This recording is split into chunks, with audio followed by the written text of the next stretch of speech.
you from the 37th parallel on America's haunted highway. It's Pixelated Paranormal, your guide to the unusual and the strange.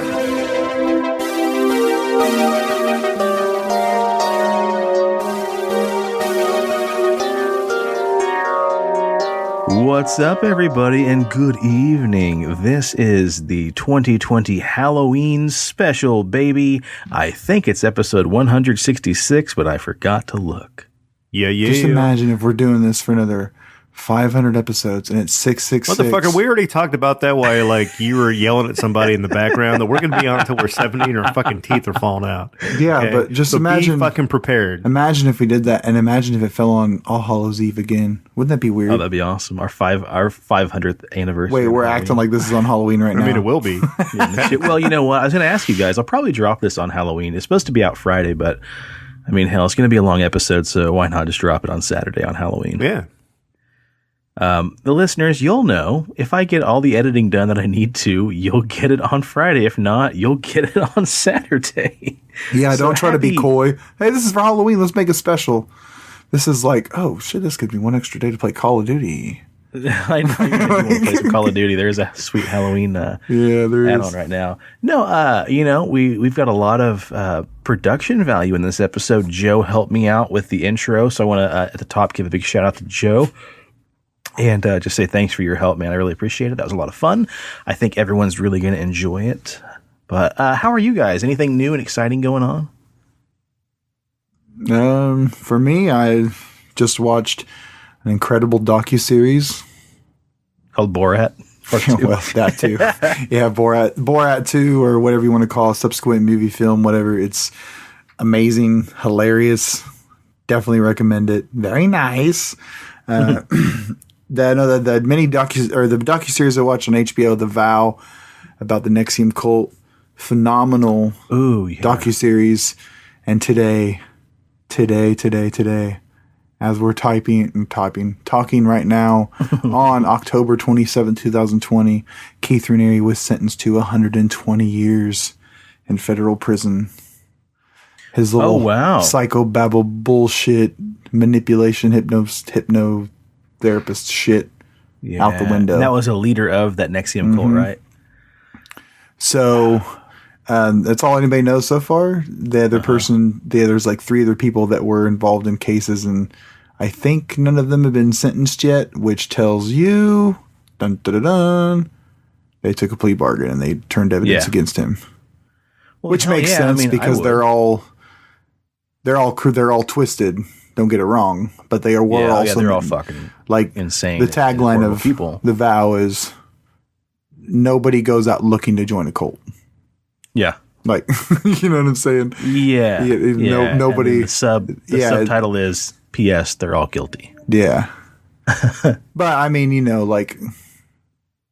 you kind of, I don't know. You really need to watch it because it does make you think that, like, you want to judge these people that did this terrible shit, and when they give excuse after excuse, of their leader, their chosen one. Yeah. You know what I mean? It's hard to show empathy towards that, but yeah, and I mean, kind of in their defense, I've never watched or researched a cult that didn't have the leader not be some fucking charismatic public speaker. Yeah.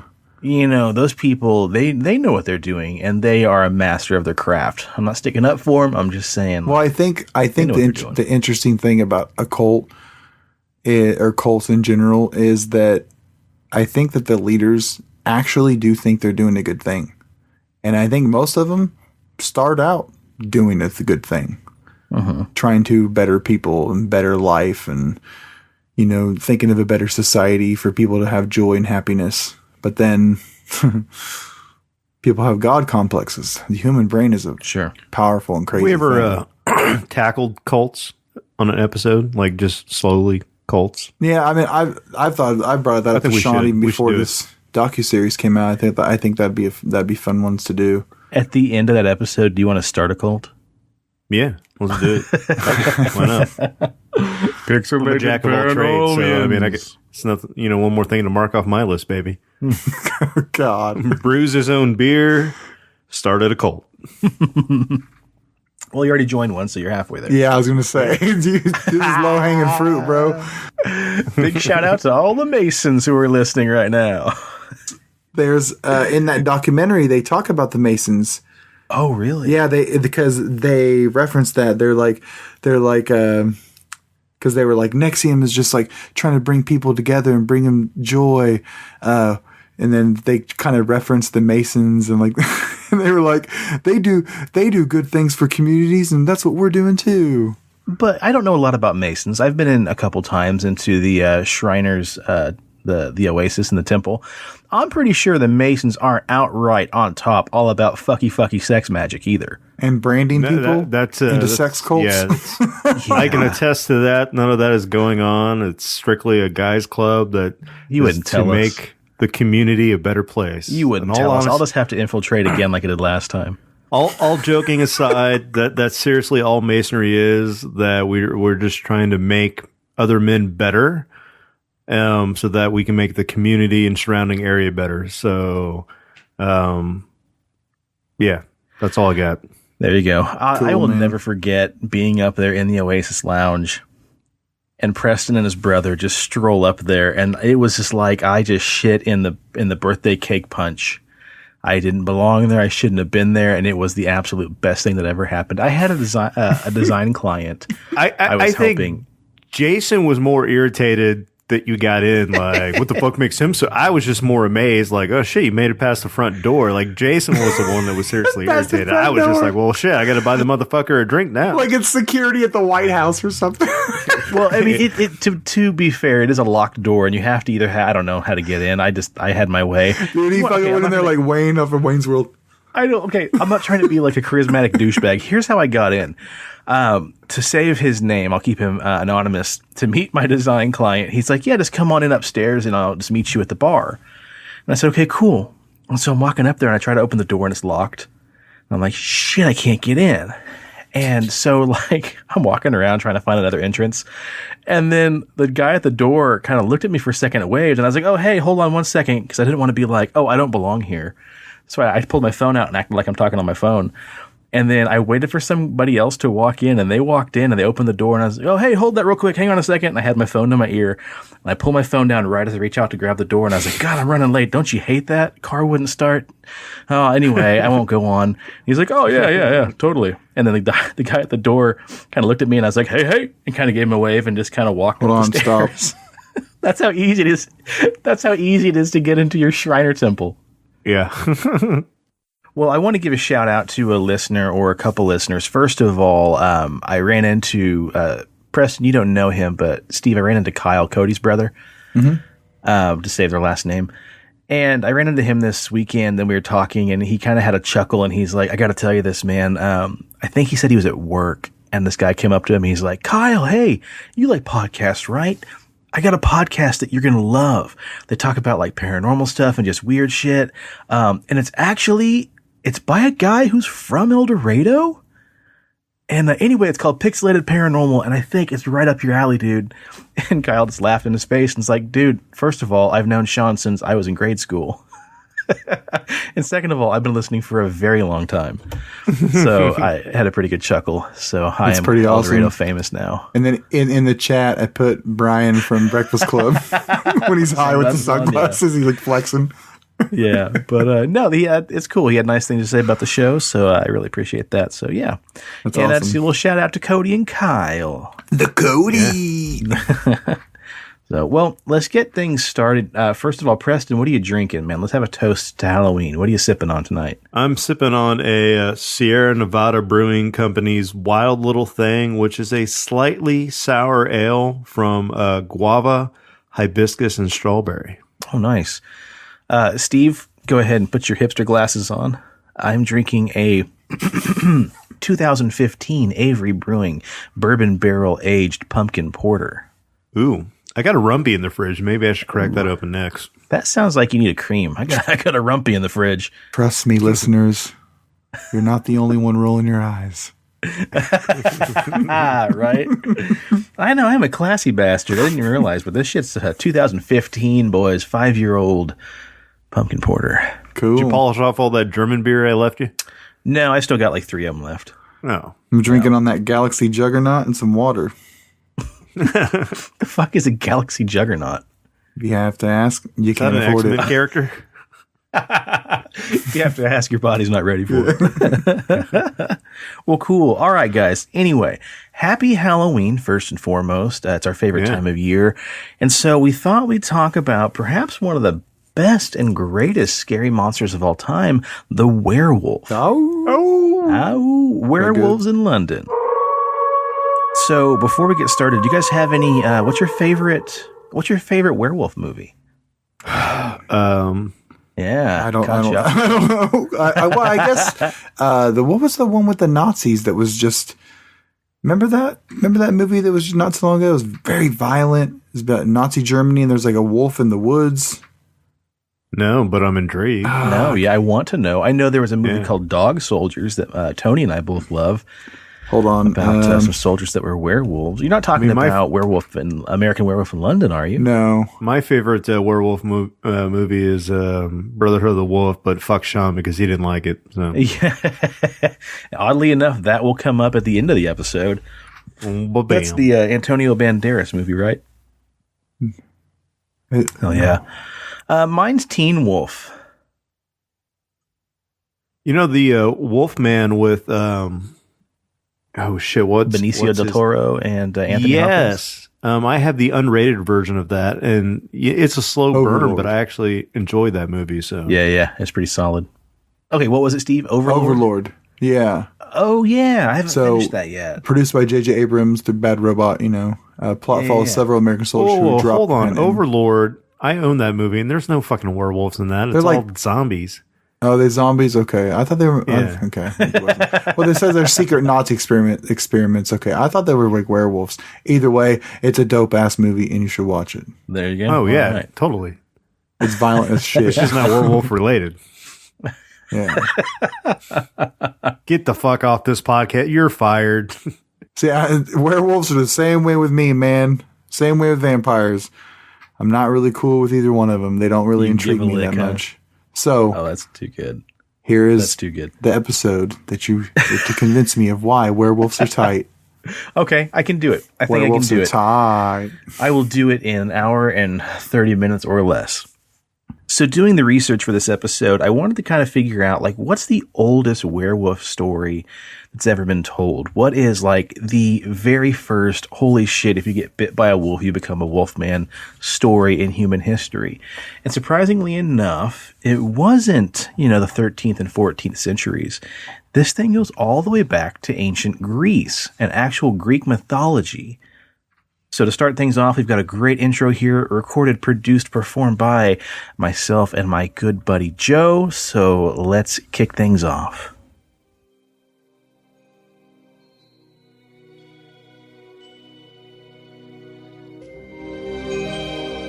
The land of Arcadia was a mystical place, full of happiness, peace, and prosperity. The inhabitants grew prosperous and enjoyed a life of luxury without the fear of war or violence. But as it often does, man's greed and envy of Arcadia brought war to the land and destroyed the great place it once was viewed as a utopia. In need of a great leader to return Arcadia to its former glory, a man stepped forward by the name of Lycaon, a notoriously violent man who, despite his former atrocities, vowed to restore Arcadia to its former glory. Through his good deeds and steadfast example, Lycaon not only captured the attention and devotion of his people, but also proved to the gods he was now an honorable man who desired only peace and comfort for the people of Arcadia. This pleased Zeus, who then tipped the hands of fate towards Arcadia, aiding Lycaon in his quest to better Arcadia. However, in his thirst for power and the drive to seek out ethereal blessings, unknown to his people, as he had once done during his more formidable years, Lycaon had broken the sacred law set forth by Zeus himself, and once again began practicing human sacrifice. As a way to not only gain the blessings of Zeus, but also to catch the attention of all the other gods. I dedicate this offering to the gods. I call upon your blessings. Witness my devotion. Angered by the news of Lycaon's atrocious acts of savagery, Zeus had disguised himself as a traveler and sought refuge in Arcadia to see if the rumors of Lycaon's human sacrifice might just be true. But you see, Lycaon was no fool and surrounded himself with others who were just as cunning, one of which being his son, who quickly realized the strange traveler was behaving oddly, and soon deduced it was none other than Zeus himself, not some weary traveler seeking a place to sleep and a meal. Lycaon, my lord, I have the faint suspicion that this traveler is no mere mortal. Instead, I believe he is none other than Zeus himself, calling upon us to test our devotion. This only provoked Lycaon, and he quickly devised a plan that he was sure to impress the god of gods. Quickly, fetch me a slave from the prison. End his life, quietly, mind you, and deliver the body to me. No one must see you, especially the traveler. That afternoon, King Lycaon held a great celebration in the temple of the gods, and he served his people and the traveler with a grand feast, of which the main course was the smoked and prepared body of the murdered slave from that afternoon. As King Lycaon and his sons, along with his wife and the people of Arcadia, devoured the remains of the slave, Zeus grew outraged and shed the disguise, revealing his true identity. You fool! How dare you! This pleased Lycaon, who stood up arrogantly and then proclaimed to Zeus, This I have done for you, Lord Zeus. A feast for a king, worthy for a god. However, this only outraged Zeus furthermore. You think so little of your gods that you thought you could trick me into eating this? Lycaon was offended, but more perplexed by Zeus's reaction. No, I didn't try to trick you.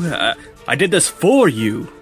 And so then you think so little of your fellow man that you slayed an innocent in attempts to impress me? How little this man's life meant to you, your fellow mortal.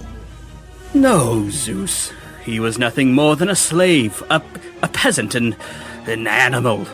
I prepared this feast to prove my loyalty and gratitude to you. Silence!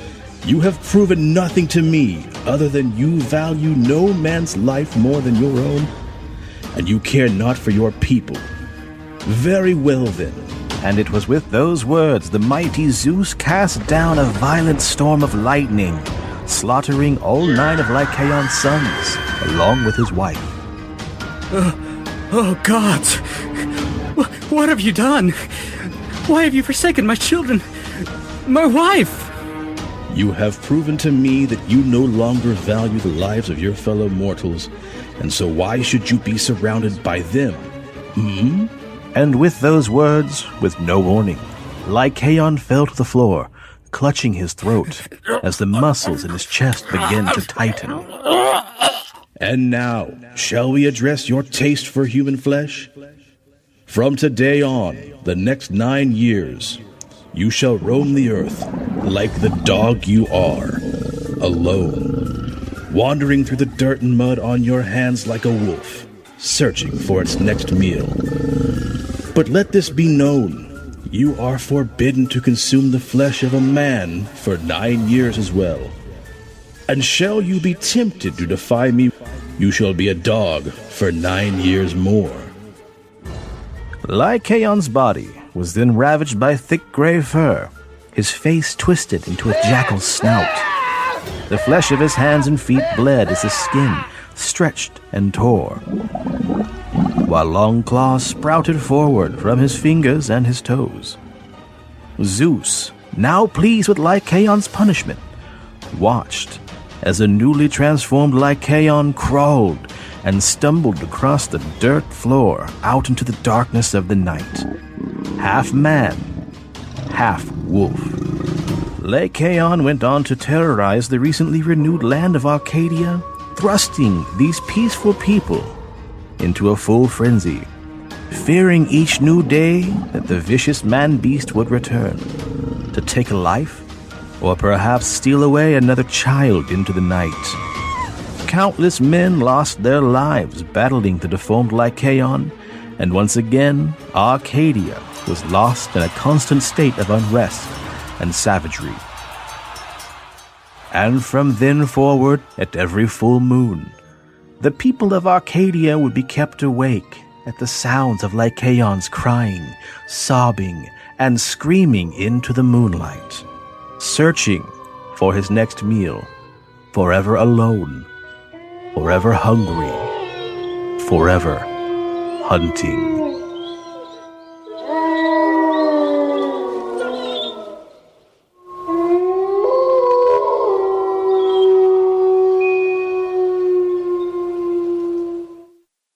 And so from ancient Greece and Zeus and King Lycaon, we're going to fast forward, probably around early 1500s, okay? So we're all pretty familiar with the Salem witch trials, right? We learned about it in school. We've watched countless documentaries, Sabrina the Teenage Witch, all that kind of stuff. The Salem witch trials were a series of prosecutions, let's call it what it is, it's actually murders, of people accused of witchcraft in Massachusetts from February 1692 through May of 1693. More than 250 people were accused, 30 were found guilty, 19 of whom were executed by hanging, 14 women and 5 men. Another man named Giles Corey was pressed to death for refusing to plead guilty, and at least 5 other people died in jail, among other atrocities. Well, guys, the Salem witch trials, as terrible as they were, are small potatoes next to what happened in France.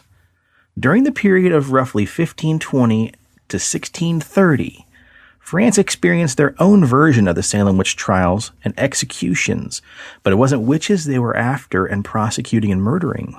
It was werewolves. For 110 years, 30,000 plus people were accused of being werewolves, tortured in exchange for their confessions or lack of admission of guilt, who of which would die at the stake and other different means. As awful as this mass hysteria would be, the panic that was created persisted long after these trials. So if you go all the way back to even ancient Greece and Rome, thanks to our friends Zeus and Lycaon, it was thought that one of the best ways to cure somebody who suffered from lycanthropy was to physically exhaust them. So first, to cure you of being a werewolf, we would just work your ass to death or give you a very extreme workout. And then when you finally got down to the point of exhaustion, presto changeo, you're no longer a werewolf. By the Middle Ages, though, the cures had become even more creative, oftentimes which would be painful and in many cases fatal. The victim would be given an herbal remedy called wolfsbane or aconite in hopes of a cure. It's pretty powerful, and if you spread it on your skin, it acts like a local anesthetic. But if you apply it internally, it can slow your pulse down and reduce your heart rate. But if you take too large of a dose, it will also kill you. The wolf could also be exorcised out of you, involving a lengthy religious exorcism, many prayers, and various forms of surgery, such as having nails driven through your hands and feet, and sometimes even having a knife driven into your forehead. So back in France during the 16th century, those 30,000 souls accused of being werewolves were known as the loup-garou, and we've talked about them. The loup-garou also isn't that the werewolf in Louisiana? It's very similar. It's loup-garou. That's the rougarou. My bad, baby. Yeah. My bad. Okay, cool. But I mean, it comes from that word, so they sound very similar. Yeah, there you go. Okay. Wasn't too far off. I just about lost my paranormal card there. And although there was a lot of strong evidence against the loup-garou, some of the accused had been proven they were murderers, and in a small number of cases, even cannibals. Most of these unfortunate souls, however, were simply innocent people who had come under the suspicion and the fire of their asshole neighbors, and thus they were arrested and in most cases murdered. Now, this next bit here comes from exemplar.com. The legend of the werewolf really takes off in Europe during the Middle Ages, where there were many different versions of the folktales surrounding this supernatural creature, depending on which country or region you were in. Most of the stories agree that while in animal form, a werewolf or lycanthrope looked pretty similar to the real wolves that roamed the great forests and steppes of Europe at the time, howling through the snowstorms on winter's night, except for the fact that they did not have tails, they kept their human eyes, and could speak in their normal human voices. So fuck you, Hollywood. You've pretty much gotten that wrong on every single werewolf movie that I've ever seen. Steve, it reminds me of that Little Dicky Pillow Talk video. Yeah. It was said that there were also features and traits that could give away a werewolf when it was in its human form, such as having heavy eyebrows that met Eugene Levy. Yeah, in the middle. Pretty much, every, pubescent boy. Ears that were set low on the head, curiously curved fingernails, or a loping gait. A funny walk. Funny walk, there you go. Yeah. It would seem that even in human form that the lycanthrope could not completely hide its fur, as any checking under the tongue would reveal long animal hairs, and also if you cut its skin, you would be able to spot wolf fur in the wound. The fate of any human who was reckless or stupid enough to start looking in the mouth or carving chunks out of suspected werewolves has not been recorded. Not only were medieval folk terrified of being attacked by a werewolf, they were also scared that they would be turned into one, thus losing their soul and being turned away from the comforts of heaven forever. Beliefs on how you could be turned also differed, ranging from being cursed, stripping off your clothes and putting on a belt made from wolfskin, or by rubbing a magic salve onto your body. I mean, I'd fucking risk that. I mean, if I had like a bad itch or some drip dick and the local witch was like, here you go, rub this on your body. Fuck. Good news, Preston. We're going to get rid of your syphilis. Yeah. Bad news? But you're going to turn into a werewolf. Solve in your nuts. Yeah. There was also belief in countries such as France, Italy, and Germany that if you slept out in the open on some Wednesdays or Friday nights in the summer with the light of a full moon bathing your face with its gentle luminosity, then you too would transform into a wolf. It was during the Middle Ages that the association between transforming into a lycanthrope and the time of the full moon was made, and an English chronicler named Gervase of Tilbury mentions in his compendium of medieval marvels and curiosities called Ota Imperiala. Yeah, sounds good. Yeah, we'll go with it. I'd buy that for $1.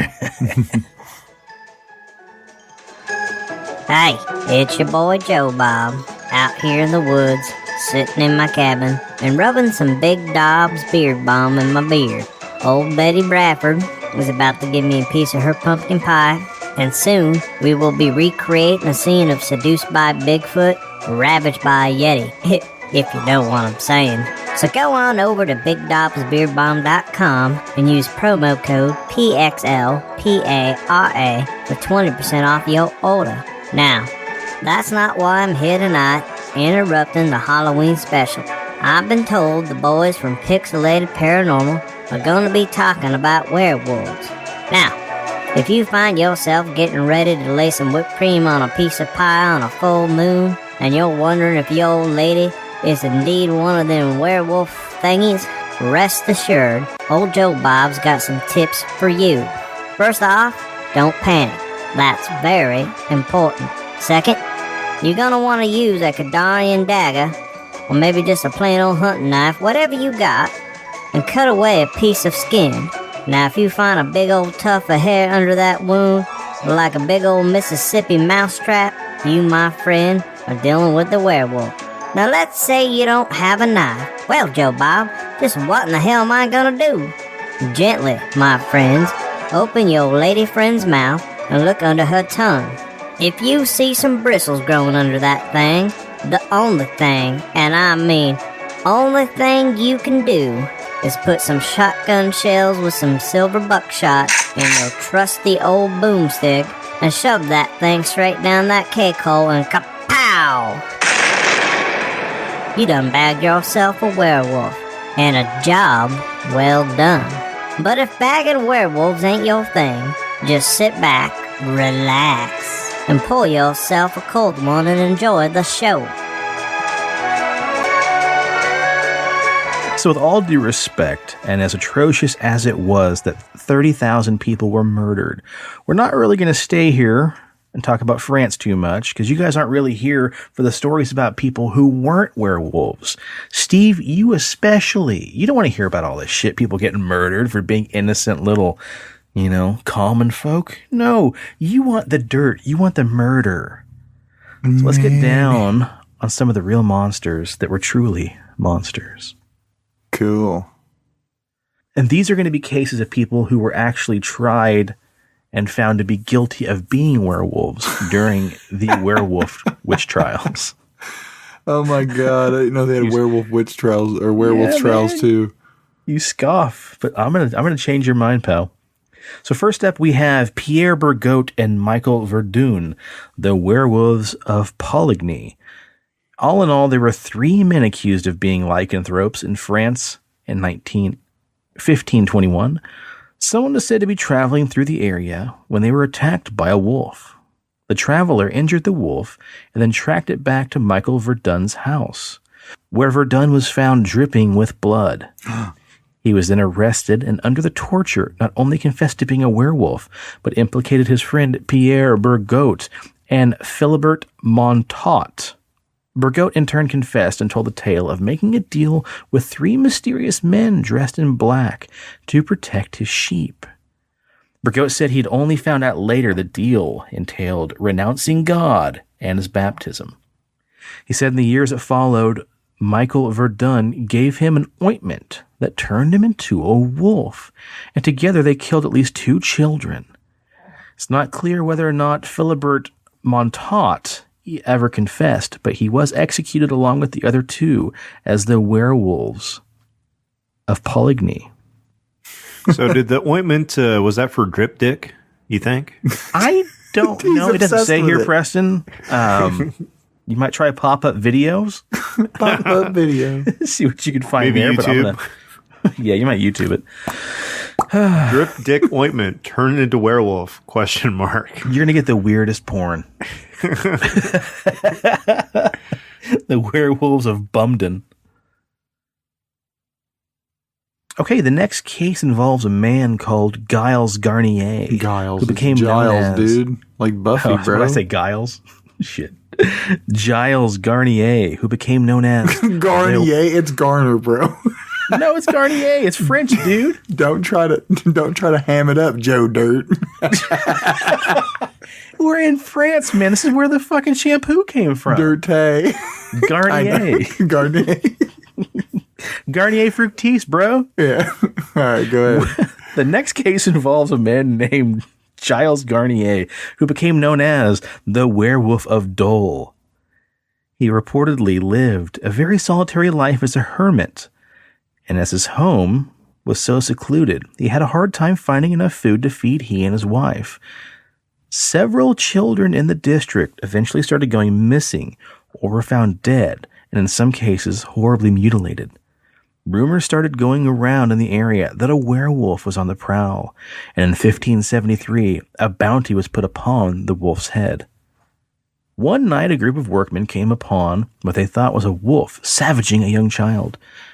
Instead, it turned out to be Giles Garnier, who was dutifully arrested for his deprivations. During the trial, Giles stated, what? For his deprivations, he was eating a kid. Yes, depravity, bro. Mildly put. Mildly put. What are you in here for? Oh, deprivations. Yeah. What does that mean? I ate a kid. Yeah. Oh, first deprivations. Time? And he makes a big, umbrella gesture with his hands. God.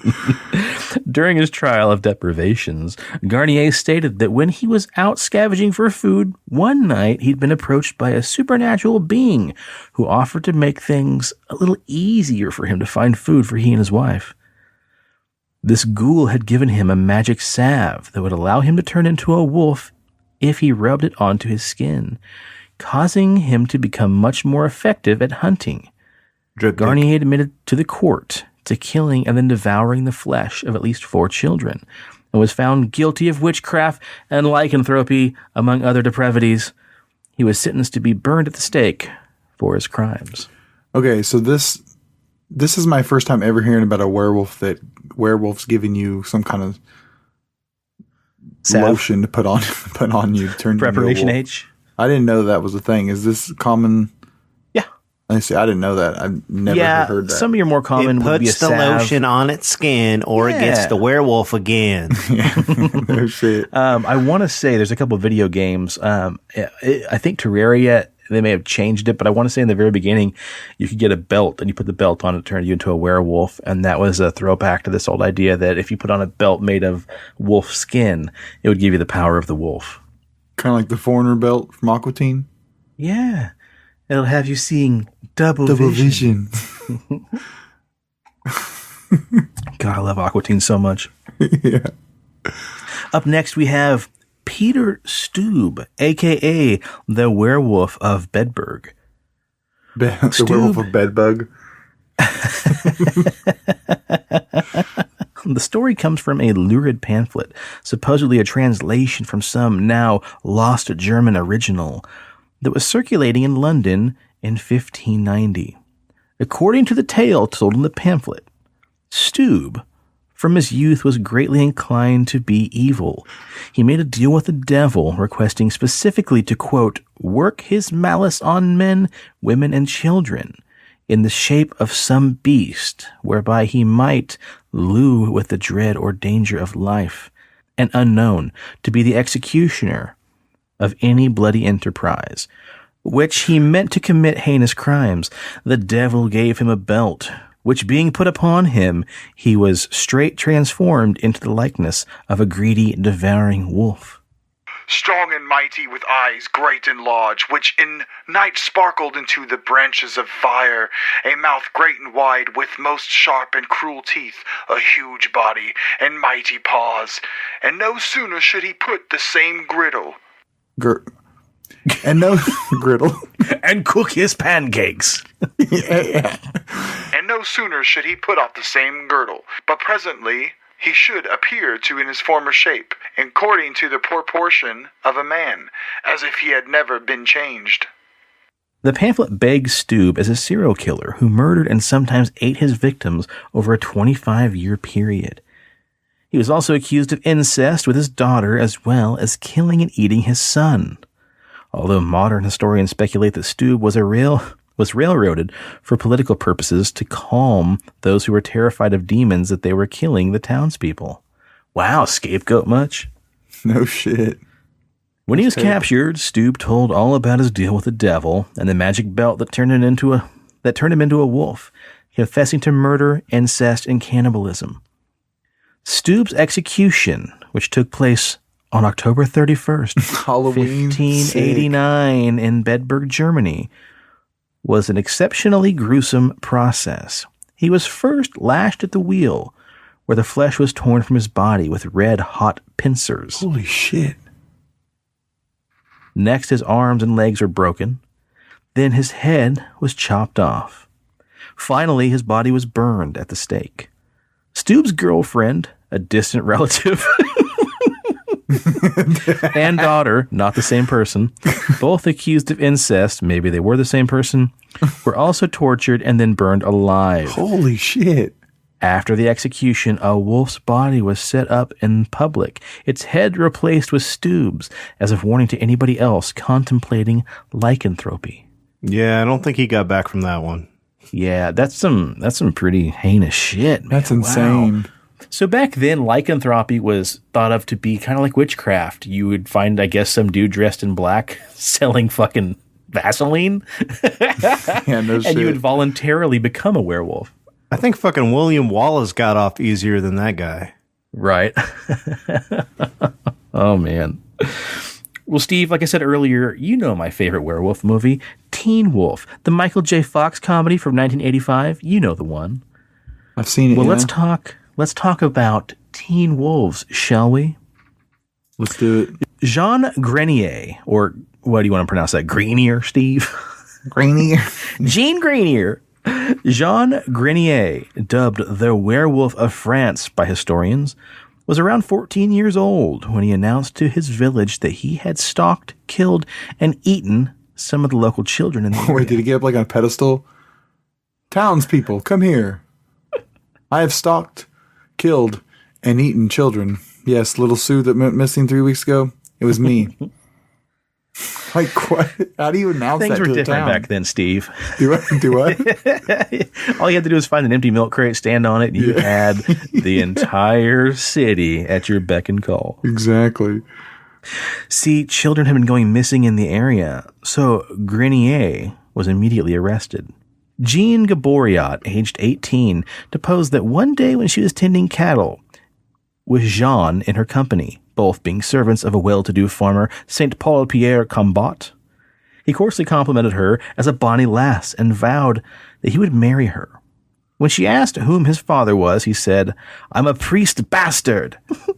She remarked that he was shallow and dirty, to which he replied, "Ah, that is because of the wolf skin I wear." He added that a man named Pierre Labarat had given him this pelt, and that when he donned it, he coursed the woods and fields as a wolf. There were 9 werewolves of his coven who went to the chase at the waning moon on Mondays, Fridays, and Saturdays, and who would hunt during the twilight and just before dawn. He lusted for the flesh of small children, which were tender, plump, and rare.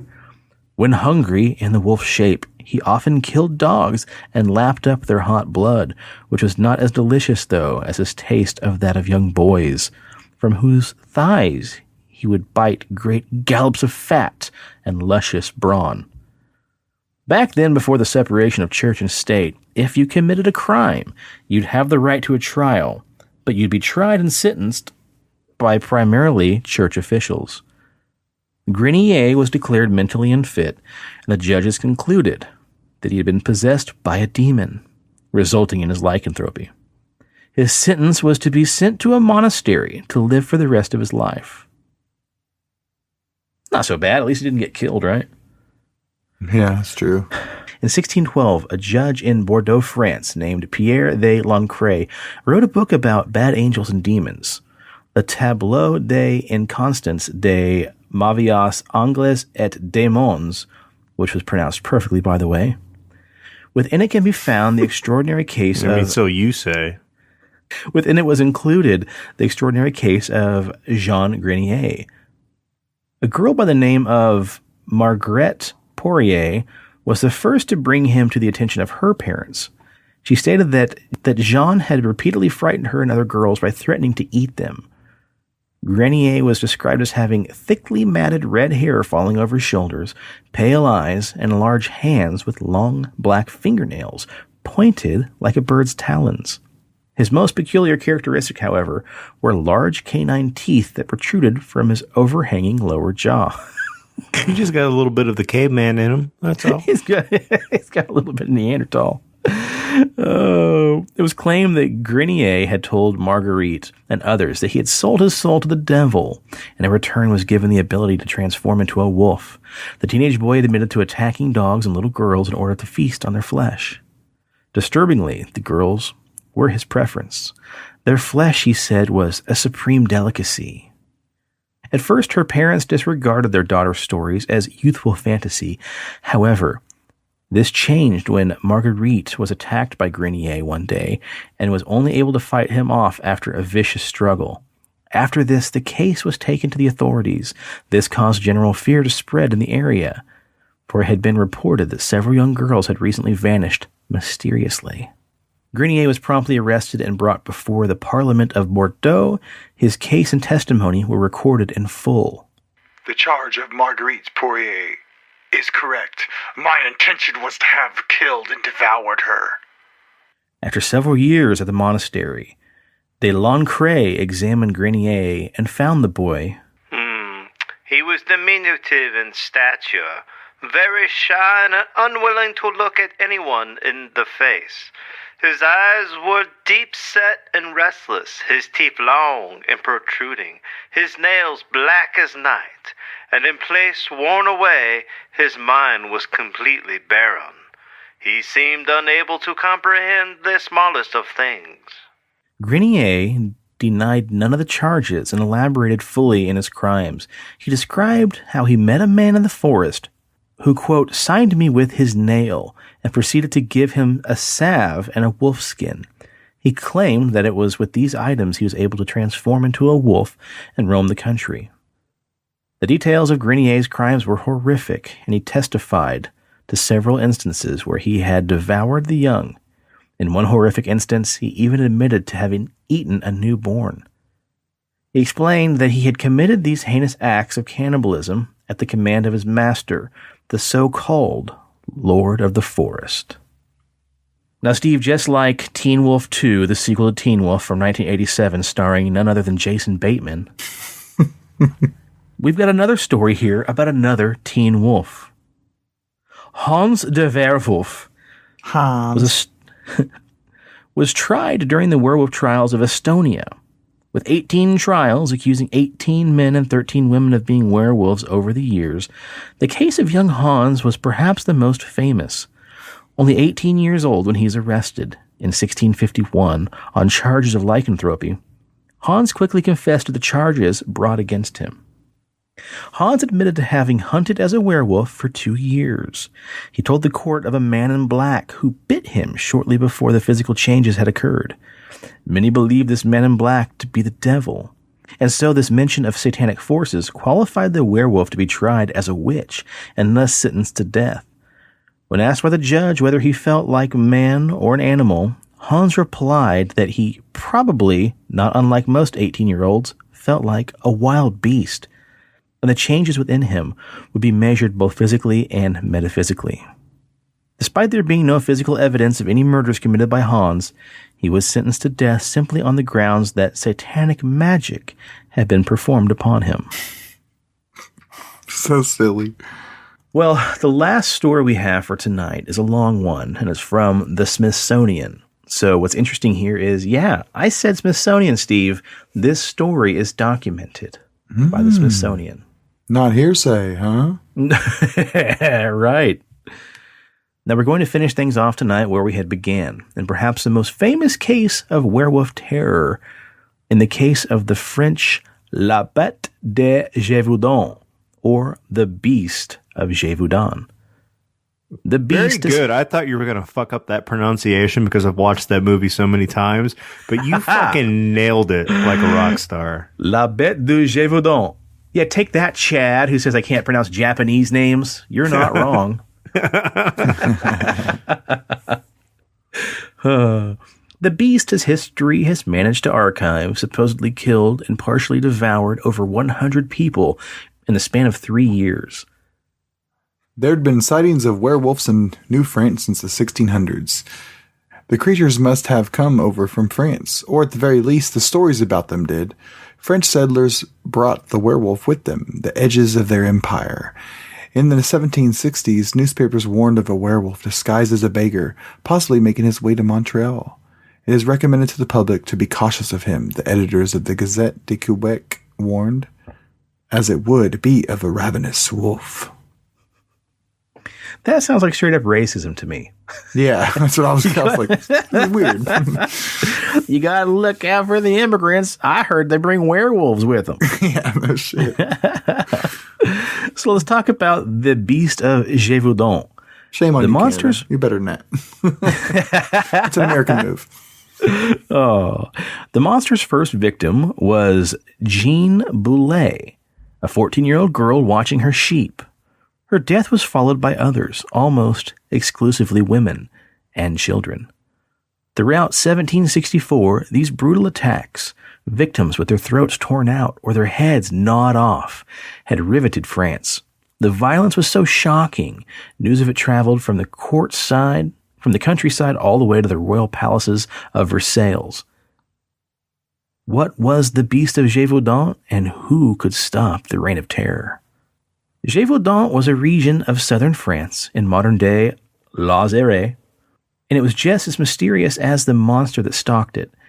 It had a reputation for being a remote, isolated backwater where the forces of nature had not been fully tamed. And there were forests that were indeed enchanted. It was a perfect place for a grim-like fairy tale starring a possibly supernatural creature to occur. But for the villagers under the attack, reality was more brutal than any book. See, in 3 years' time, the beast had racked up nearly 300 victims, and its legacy lasted far beyond the 18th century alone. France of 1764 was in miserable condition. The 7 Years' War had just ended, just a year earlier, with France suffering numerous defeats at the hand of British and the Prussians. The king, Louis XV, had also lost the bulk of his country's overseas empire, including Canada. The economic situation was dire, and the country was in a state of disarray. Despite the carnage the beast wrought, it served as a perfect foe for a nation with something to prove, a country in need of a cause to rally around. The beast and its victims might have actually gone completely unnoticed, if not for a burgeoning press. Because political news was mostly censored by the king, newspapers had to turn to other sources of information and entertainment to bolster subscriptions. Francois Moranus Moranus. Oh. And was it Moranus? And his cousin Les Anus. Rick Moranus. Creator and editor of the Courrier d'Avignon, used a new type of reporting called Fate Divers, stories of everyday incidents in small villages similar to today's true crime, to tell the tale of the beast. It reminds me of Afterlife with Ricky Gervais. When they just take the most ridiculous stories, put them on the side. I need to finish that still. His reportage in particular transformed the beast from a backwater calamity into a national affair. AKA, it went viral. Viral, just like the other venereal diseases. Which is why we use salves for our triptych. As a head count rose in 1764, all this was caused by a shitty doctor. Yeah, no shit. As the head count rose in 1764, local officials and aristocrats took action. Etienne Lafont, a regional government delegate, and Captain Jean-Baptiste Dumal, a leader of a local infantry, organized the first concentrated attack against the beast. At one point, the number of volunteers rose to 30,000 men. 30,000? 30,000 men. Some Braveheart shit. All but one guy. Dumal organized the men along military models and left poisoned bait, and even had some soldiers dress as peasant women in hope of... Yoo-hoo! Watch it there, brother. In hopes of attracting the beast. A reward for killing the beast eventually equaled a year's salary for working men. For men like Dumal, the hunt was a way to redeem his honor after the war. There were many signs of wounded masculinity among the lead huntsman. He had a highly sensitive regard for his own honor and had some bad experiences in the war, and so he looked at this challenge of defeating the beast as a way to redeem himself. He's basically Gaston. Yeah, pretty much. The press also created popular stories out of the women and children who survived attacks by defending themselves, emphasizing the virtue of peasantry. Take Jacques Portefax, the young boy and a group of children who were out in a meadow with a herd of cattle on the day of January 12th, 1975. As they were out playing, the beast had attacked. Working together, they managed to scare it off with their pikes.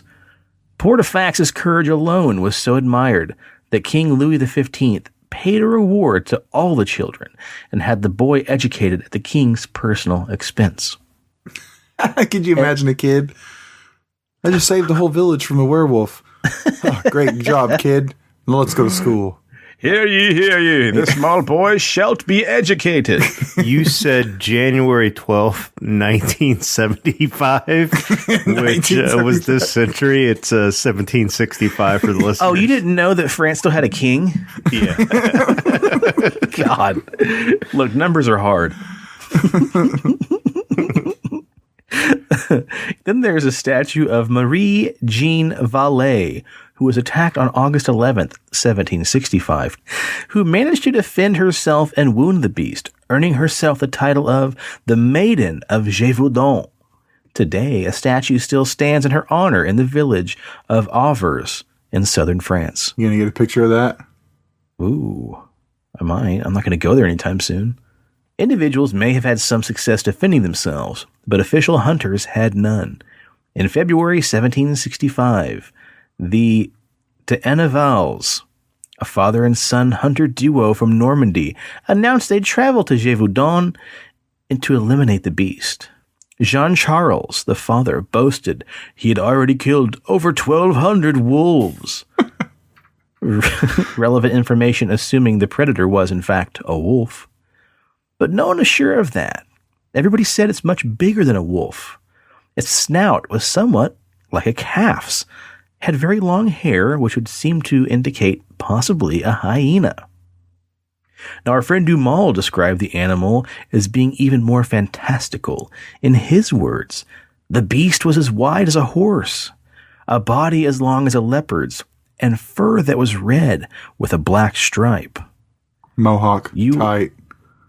You'll undoubtedly think, like I do, that this is a monster hybrid, the father of which is a lion, but what its mother was remains to be unseen.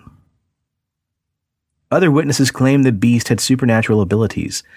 It could walk on its hind feet, and its hide could repel bullets, as it had fire in its eyes and come back from the dead more than once, with amazing leaping abilities. Whatever the origins or appearance was, the hunters were determined to score their prize. But again and again they failed. The D'Annevals eventually gave up, to which point the king sent his own gun-bearer and bodyguard, Francois Antonet. Along with his son and a detachment of men, Francois traipsed around the forest countryside in search of the beast, and at last, in September of 1765, he shot and killed a large wolf. He had the body sent up to the court of Versailles, receiving a reward from King Louis XV, and accepted the villagers' gratitude. Here's some more education. You, son, you should go to college. However, 2 brief months later, the attacks began again. For another 18 months, something continued to stalk the villagers of Gévaudan and reported that 30 to 35 fatalities had happened in that period. That's a lot of fatalities. Yeah, dude. Fatalities. In 18 months. Yeah, oh yeah, for sure. That's like, what, 6 a day? I don't know. Again, math is hard, but... Yeah, I don't math. Yeah, me neither. Not even once. The king believed the beast had already been slain, so he offered little aid. With no assistance coming from outside... Hold on. So people are dying. Uh-huh. It can't be the beast. It was already killed. Figure it out. Can't be the beast. He's done stuffing right here. Yeah. God, what an idiot. Got his feet up on it like a footstool. Yeah.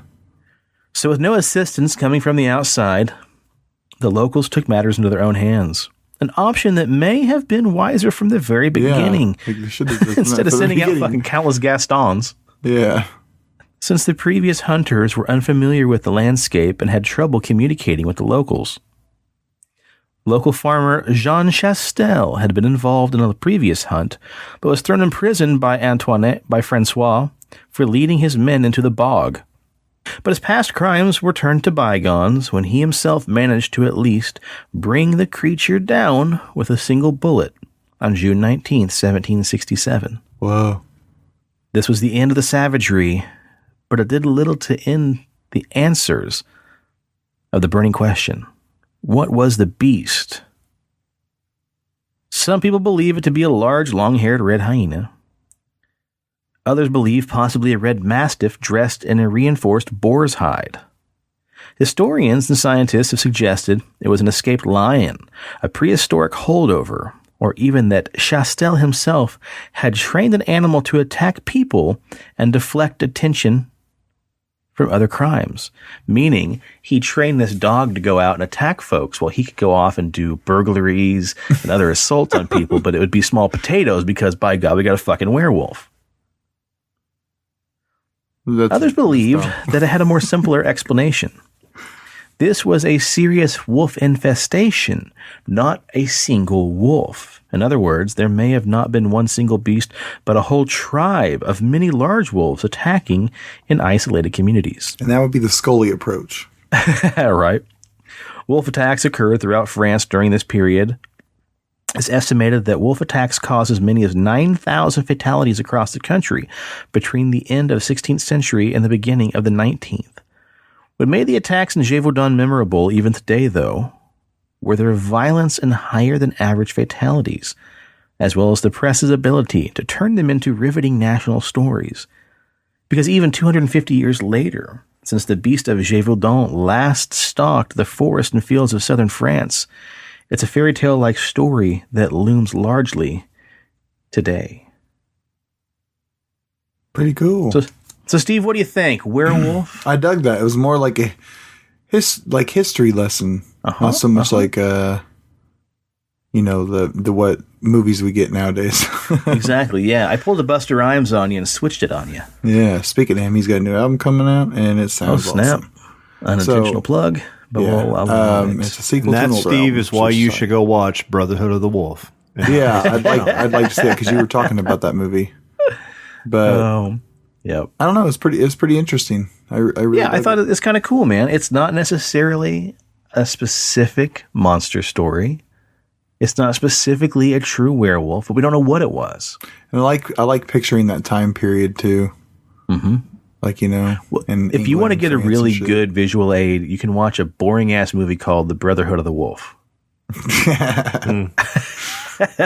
So Preston, you really enjoyed that movie, which means maybe I should rewatch it. Yeah, for many reasons, I enjoyed that movie. So one, it's a very accurate take historically what happened. So that movie is not portraying the creature as an actual werewolf. So a lot of what you described takes place in that movie. And then just cinematically, like the shots, the camera angles, like the atmosphere that they create with like the rain and the coloring of the scenery, like all combined, it's a very artistic driven movie. And so if you're looking at it as a werewolf story, it's very fucking lame. If you're looking at it as a historical movie, probably not that accurate. They do take some liberties. But if you're looking at it as like a piece of art, like, look at The Shining and the way Stanley Kubrick set up shots and things like that, it's a very beautiful movie, and I really enjoy it. Well, I might give it another shot. Yeah, maybe it was when you were a young twerp and didn't know atoms from assholes. So, and I like the idea of just the wolf infestation. It's weird. Mm-hmm. Yeah, it's kind of got a real Game of Thrones kind of feel to it. There's these dire wolves attacking this small town in France. What's a dire wolf? It's a wolf that's dire. It's basically it's just a instead of like a normal 150-pound wolf, dire wolves pounds. They were like 300 pounds, and they were probably like 6 feet long. They're just bigger wolves that are now extinct. Nice. They're dire. Yeah, I was quoting a South Park quote. Well, fuck you. Yeah. Well, speaking of quotes, to finish this out, I want to quote our buddy Joe. He said, "As long as forests are dark, people will put a monster inside." He made that up? Nah, I think he may have read it somewhere. Oh, damn. I was like, that's pretty good. Yeah, it's pretty slick, isn't it? Either way, it's fucking awesome he brought it up. And it's the fucking truth, man. As long as you have dark, secluded areas, there's going to be a monster that gets thrown in there, whether it's real or just the imagination. And if you want to watch some really good werewolf reenactments, Paranormal Witness had a couple, like season 1, season 2, that Sean and I watched and giggled about. So you should definitely check those out. Well, there you have it, folks. A little Halloween horror for you. Oh. Also, a little history lesson. Yeah. Everybody have a good Halloween, safe Halloween.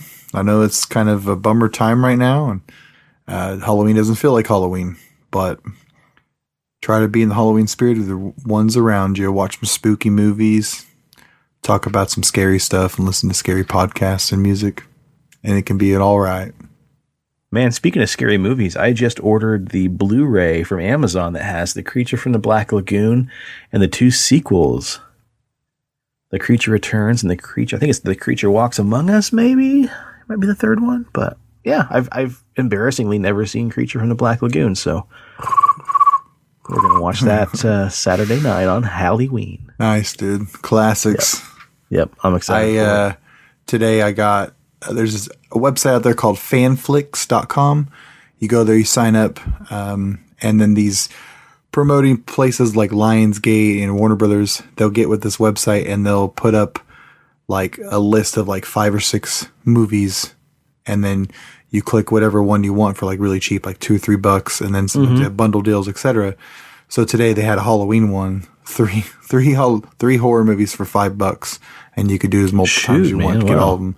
So they had Your Next, Ghost in the Shell animated, which is, I was like, what? Okay, whatever.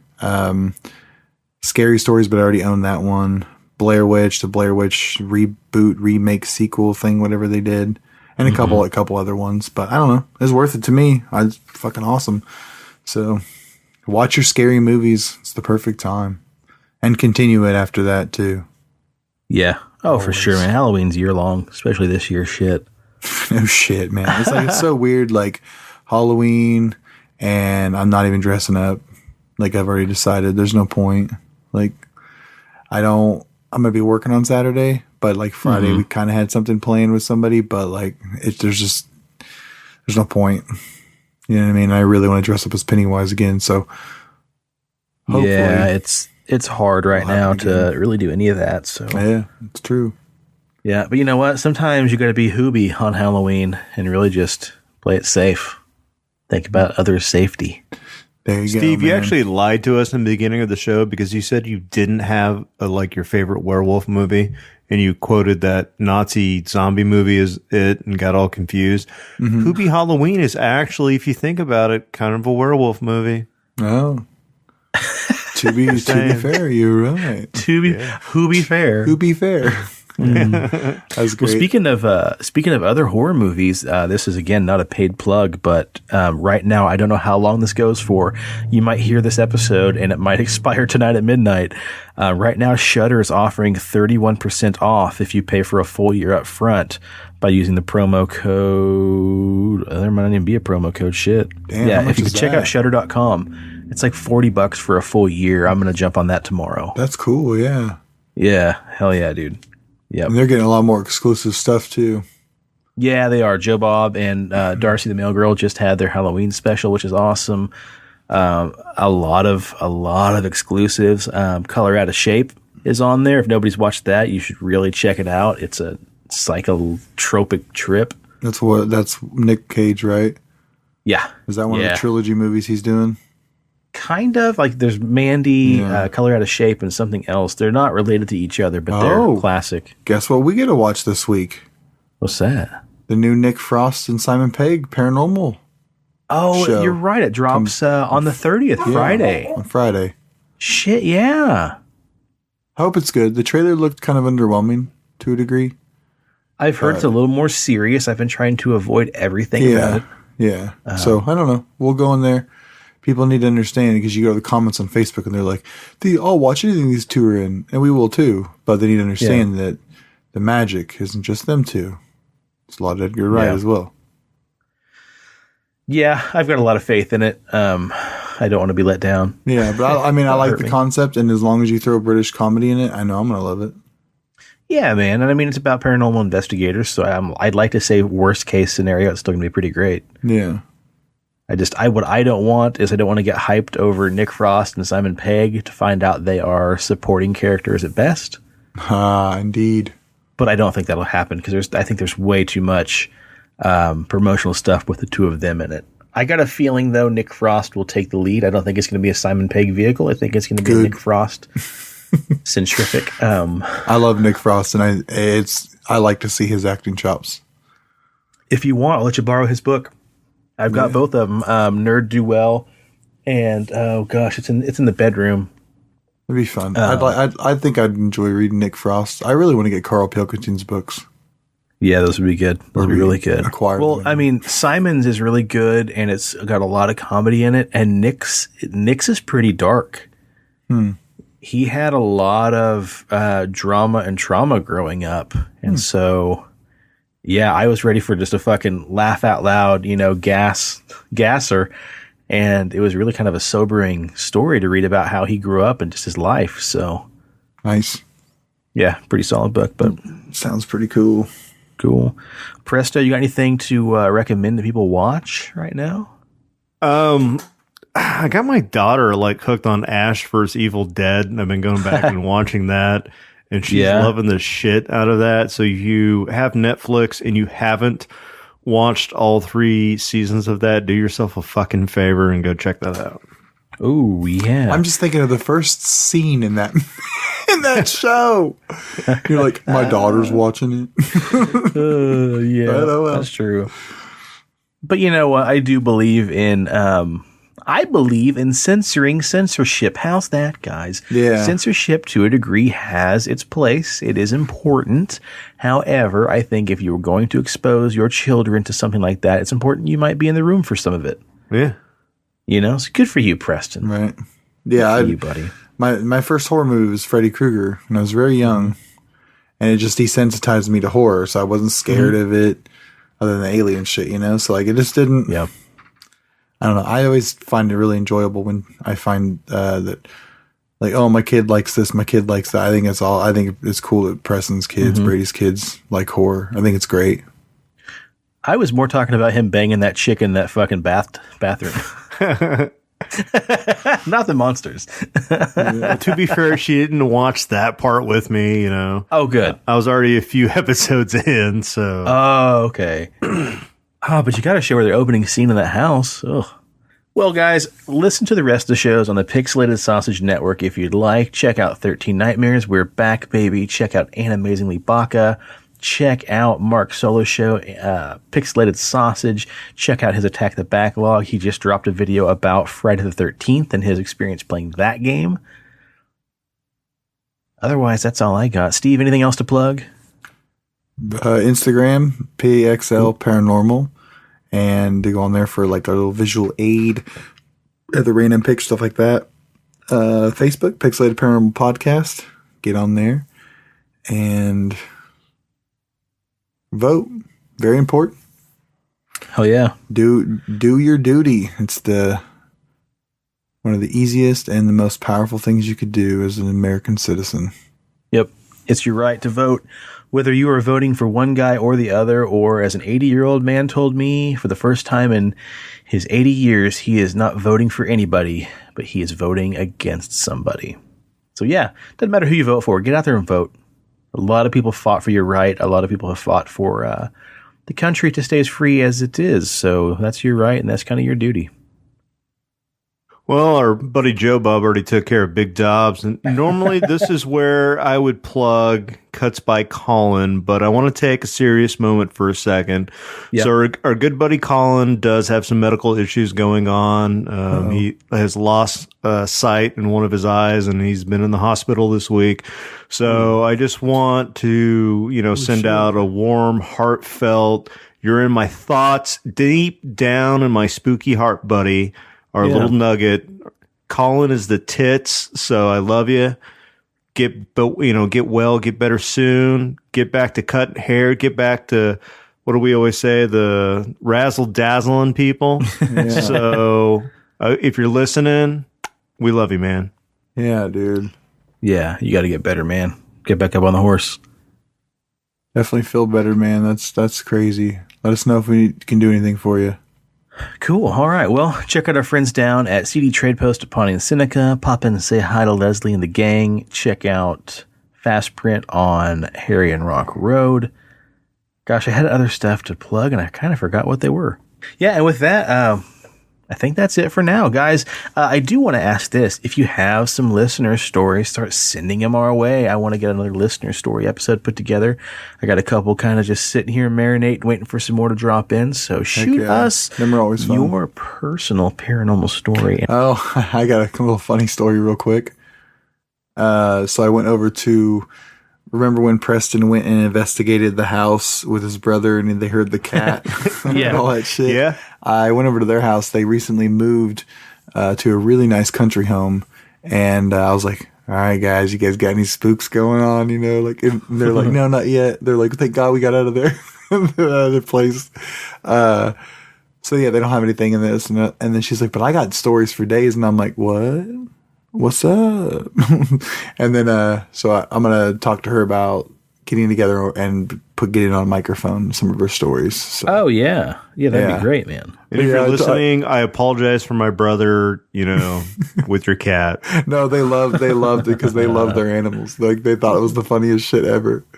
They're like, yeah, it's real funny because he said he thought he caught something. We were all excited. And then he was like, no, it's just my brother trying to steal your cat. So good. Let's roll out. Happy Halloween. Yeah, happy Halloween, guys. Stay smart, stay safe, and stay spooky. Cheers to the weird shit in the world and those of us that love to talk about it. Stay on that paranormal highway, baby. Oh, I stole your part, didn't I? No, not really. I said stay spooky. Yeah, and I said stay on the paranormal highway. That's weird, baby. though. I feel like I just fucking mowed your grass or something. It works. All right, guys. With that, I'd like to say cheers to the weird shit in the world and those of us who love to talk about it. Now you say your full line so I don't feel so dirty. And stay spooky and stay on the paranormal highway, baby. The cast at Pixelated Paranormal would like to thank you for listening to this week's episode. Pixelated Paranormal is here to tell you tales of the fantastical, the strange, the unknown. Tales that will move you a little further down the paranormal highway. If you'd like to share your own listener story, we would love to hear it. Email us at pixelatedparanormal@gmail.com. Again, that's pixelatedparanormal@gmail.com. We'd really love to hear from you.